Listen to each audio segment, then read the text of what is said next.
Sankranas Tajų nauji metai, gatvėse vyksta didžiausias pasaulyje vandens mūšis. Sausam likti neįmanoma.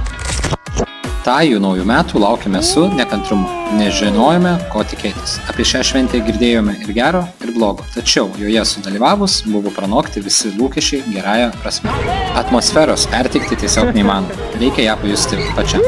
Vienai dienai visi tampa mažais vaikais.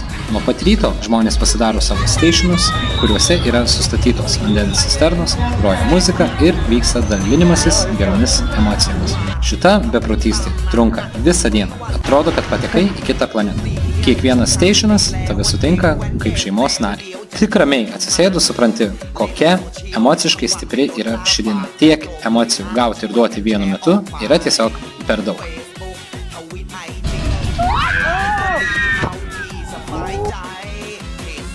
Metas pasileisti plaukus ir mums.